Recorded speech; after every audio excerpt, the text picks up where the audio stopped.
ওয়াইল্ডি বাডিজের রঙিন বনে এক ঝলমলে সকালে চার বন্ধু চঞ্চল কাঠবিড়ালি, শান্ত খরগোশ, হাসিখুশি নীল পাখি এবং জ্ঞানী কচ্ছপ তাদের প্রতিদিনের অভিযানে বের হলো। কিন্তু হঠাৎ তারা এক অদ্ভুত বিষয় লক্ষ্য করল। বনের মাঝখান দিয়ে যে সুরের ঝর্ণাটি সবসময় কলকল শব্দে বয়ে যেত, সেটি আজ একদম থেমে গেছে। ঝর্ণাটি শুকিয়ে যাওয়ায় বনের গাছপালা সব তৃষ্ণার্ত হয়ে পড়েছিল।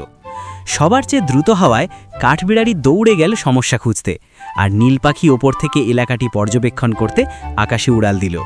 তারা পাহাড়ের চূড়ায় গিয়ে দেখল এক স্তূপ ভারী পাথর আর ভেঙে পড়া বড় বড় ডালপালা ঝর্ণার পথ আটকে দিয়েছে। কাঠবিড়ালি একা ডালগুলো সরানোর চেষ্টা করল, কিন্তু সেগুলো ছিল অনেক ভারী, আর নীল পাখির ডানায়ও অত জোর ছিল না যে পাথরগুলো সরাতে পারে।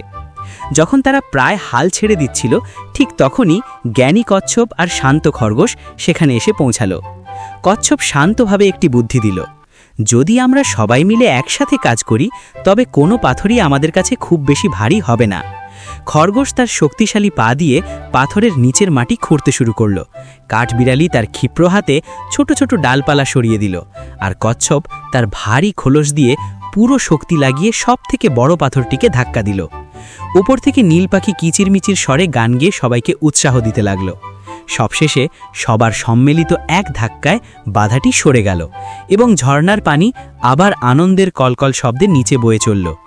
সূর্যের আলোয় ঝর্ণার পানি যখন আবার ঝিলমিল করে উঠল, তখন ওয়াইল্ডি বাডিজরা বুঝতে পারল যে তারা দেখতে আলাদা হলেও তাদের সম্মিলিত শক্তি বনের যে কোনো সমস্যার সমাধান করতে পারে।